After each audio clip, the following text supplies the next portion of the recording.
I'm not going to use the term old. I like to use the term seasoned. I'm seasoned. And I love interviewing some seasoned people because their memories are a little bit more extensive. But sometimes even some people just don't have the names right off the top of their head. That was the case with Gary Ferguson when I interviewed him the other week. Coach Ferguson and I talked about days of coaching basketball, coaching softball, and more. Gary Ferguson, a wealth of information, and here he is on the Sports Buffet podcast. Talking to Gary Ferguson, just talking about kind of the good old days. You coached softball forever. What do you like about softball? Oh, just the speed of it, and just how the sport has grown, and how hard the girls compete, at softball, and like I said, it's just the way it's grown, and around here and around the nation, it's just a great sport. Where'd you learn softball from? Because it's not like you can play. Yeah, no, baseball. I was a baseball guy, so to me, softball is just a short version of baseball. I played baseball, went to Fairham and played baseball, and like I say, it's just a bigger ball, and it's a little faster game than baseball. What was your first job coaching softball? Appomattox. I started back in Appomattox. That's when I started all my coaching, I just started as an assistant coach to Mary Tyler. She had been there for a while, and I coached under her for 11 years. She was there for 30 years. And, when she retired, I took over the job there, and had a little success, and then ended up coming to Brookville, and had state championship runs, and it was all good. What made Coach Holly a good coach? She just very consistent. She demanded a lot,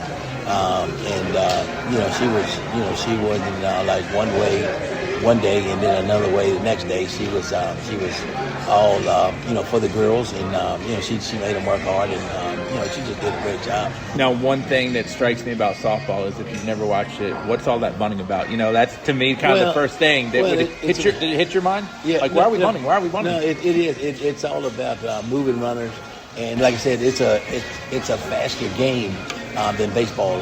So bunting is very important, more important in softball than it is in baseball. But I maybe not more important, but it's a very important part of the game because if you get good pitching and you're in a good game, you always get you can get a hit, a bunt, move a run up, and then another hit that scores a run, and that may be the run that you need, and that's just a part of the game. Bunting is a big part of it, or not even bunting and slapping. We see a lot of slappers from the left side, just slap and run to get on base, and it's like I say, it's a big part. It's a big part of softball. It seems like softball has still got that small ball in it, where baseball, a lot of people don't know how to bunt. It seems like nowadays. Right. It is. It is something that I don't think teams work on as much as they should. I know that I'm coaching at Rustburg now. I know when I was at Brookville, we knew the importance of getting a bunt down. So, you do really have to work on it in practice. If you don't, then game situations, you're not going to get it done. You talked about playing baseball. When you were playing baseball, how big was hitting off a tee? Oh, huge. You hear the stories of Major League Baseball players, even in between innings, going down, back in the bag and taking swings off of tee. Tee work is always important because it gets that hand-eye coordination right, and it's very, very important. We do tee work every day. Tee work, cage work, and then hitting on the field off the machines and stuff. But the tee work, to me, that's the most important thing. I would label you as an old school guy. Where do you feel like you got your old school values from?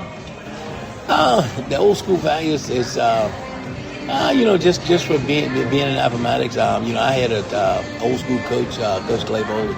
He was our athletic director, and I give all the credit to him.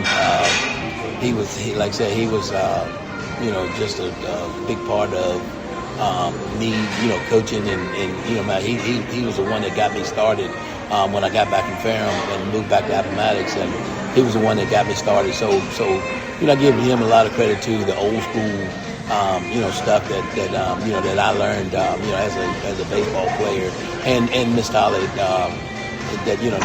she's instilled the softball stuff because she's, like I said, she has been doing it for a number of years. Now, one thing we talked about is you kind of talk about that old school of, hey, don't use that $500 bat that mom and dad bought you. Use the old bats you've been used to. Well, the bats has gotten outrageous, and I just parents work hard to get their kids stuff they need, and kids will tap their cleats with that $500 bat, and I just tell them, don't do that. We got some old sticks or old bats or something over there because you can use that, and that because the bats, you get chips because we met with the girls softball wear metal cleats just like baseball. So anytime you tap that bat, tap that bat on your cleat, and it's putting chips in the bottom. So I just try to tell them, and try to help parents out because they don't want people buying a $500 bat every time you turn around. If I had everybody go to either the basketball side of the room or the softball side of the room, what side do you go to? Do you go to that basketball side because you have coached basketball a long time too, or do you go to that softball side? Yeah, that's a tough one. That is a tough one. I love basketball. This to me is a little bit more. Coaching when you talk about games, there's a little more strategy in coaching in basketball, and then the softball part of it, the majority of your coaching is done during practice. There's not a whole lot in game. There are in game adjustments, but not as many as it is in girls basketball. So. That's a hard question because I enjoy both of them. I really do enjoy doing basketball and softball. But just to answer your question, like I say, it's a tough question. I would probably.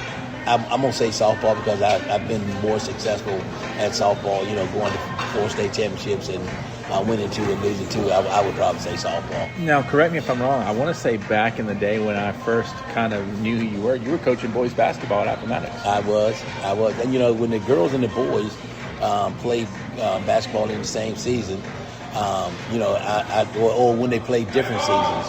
Because girls would play in the fall, boys would play in the winter. Yeah, and I was the girls coach in the fall, and then I would turn around and be the boys coach in the winter. And then they asked when they went back to playing together, because they asked me which one did I want to do, and gave me a choice, and I chose girls basketball at that point because it's just and the reason being is girls work. I think girls work harder at being better than guys do, and that's just my personal. A lot of people have told me that. Yeah. That they think girls are more coachable because a guy can sky up and dunk to where that girl can't, but she wants to learn, the footwork, that's type right. of thing. Yeah. And I remember too when girls and boys were in the same season, the dogwood. A lot of people, when girls and boys were in different seasons, a lot of people in the dogwood could do both. But I remember that crushing, like. You guys, because you had to make a choice. Chatham had to make a choice with Coach Monroe. Right. Bob Locust coached at Gretna. Yeah. But a lot of people couldn't do the whole both thing anymore. So that really did make a difference. How crushing was that when you couldn't coach both basketball? It wasn't crushing to me. I like I say, I enjoyed coaching both of them. But it wasn't a big blow. I just I accepted what they decided to do, and I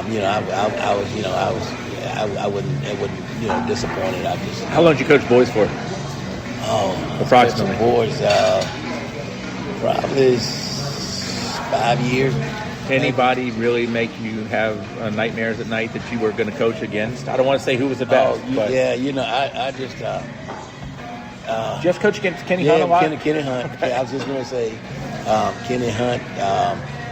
And then, I know not in this area. Prince Edward had some kids that was pretty phenomenal. I can't remember. Paul Debnam, I remember some of those. They were good. Yeah. And then this area, I got old, Bob. I can't. I'm trying to think of some guys. It's not coming into me right now. But like I said, Kenny Hunt was phenomenal. They had some kids at Gradnell, Cumon King. Those guys. Like I said, just not coming to me right now. But if I had a chance to think about it a little bit, I probably could come up some more. I really wish people would study and read the newspapers to know how good Katie, at the time Phillips, now Katie Bigham, was in softball. How good was Katie? Oh, Katie was awesome. Like I say, I was coaching in Appomattox when Katie was at Rustburg, and to me, I always tell people, Katie is like started softball in this area. She was the first one, and we've had plenty of phenomenal players after her.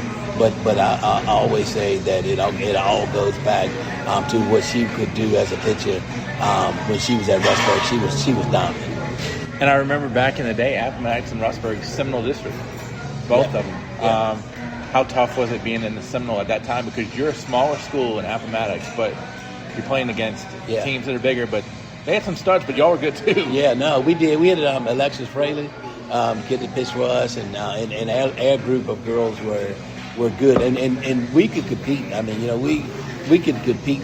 We couldn't. I mean, we probably beat Katie one time in 8 tries or something like that when I was there,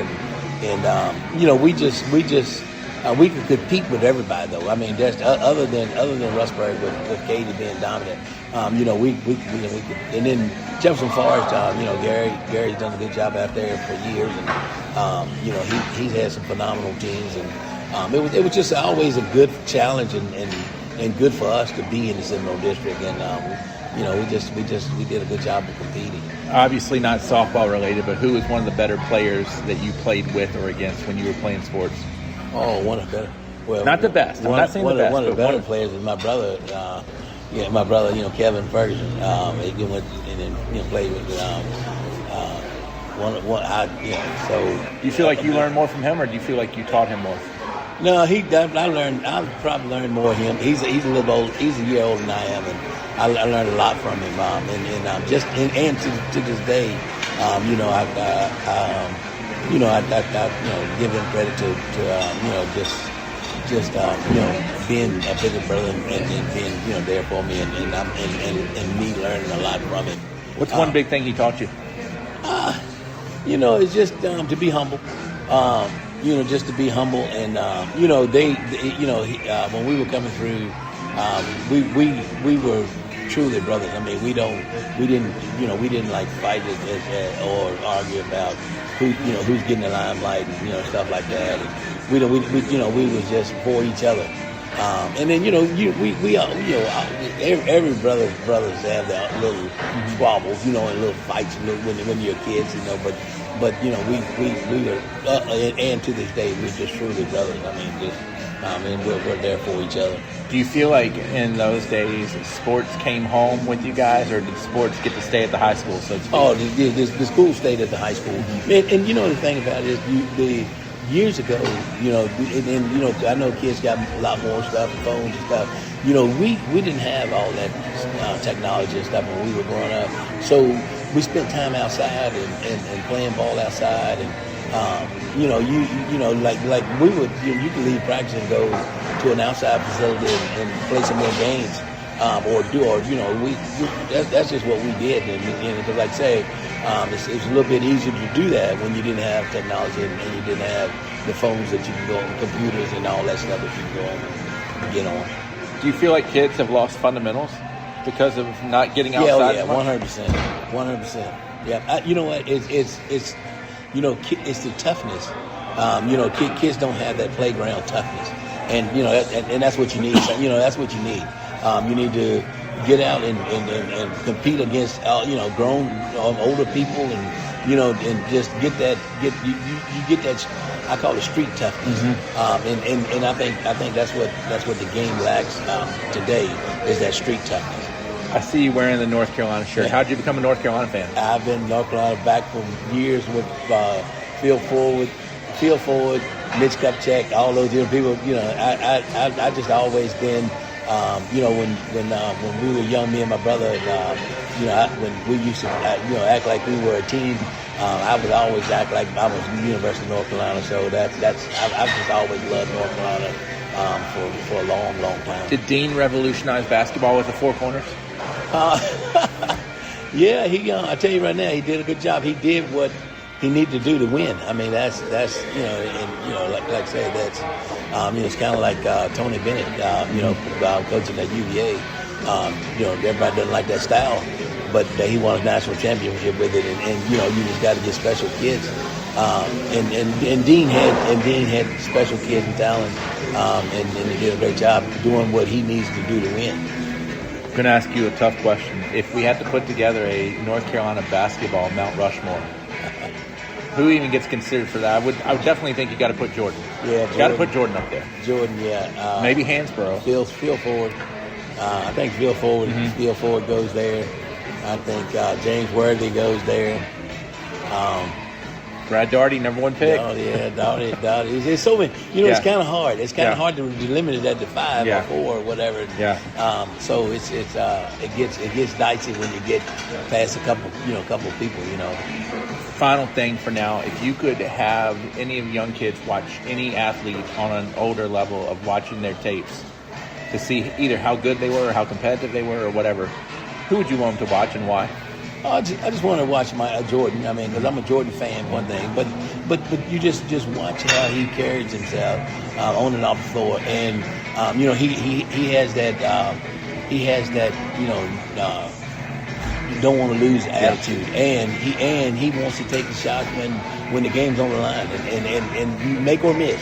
If he make it with glory, and if he miss it, he still wanted that on his shoulders also. So Jordan is my man. I'm just a big Jordan fan. When you were talking about, I don't know that kids hate losing as much now, as I'm assuming maybe you, your brother, right, the older heads, so to speak, 80s, even 90s. I mean, there were kids that hated to lose. Right. And now I don't know that kids hate to lose as much because how do you look on the social and things of that?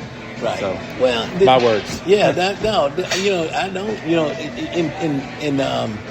In college, it's because of the way that the college landscape has gone there with playing the player. So you're getting paid. So they got money whether you win a game or not. Right. You get money. Some of them getting more money than the coaches. So, right. So I don't think I think. I don't think winning is as important today because when you lose, you still got something. I mean, so it's kind of hard. It's just I don't know. It's just different. It's just we're living in a different world. So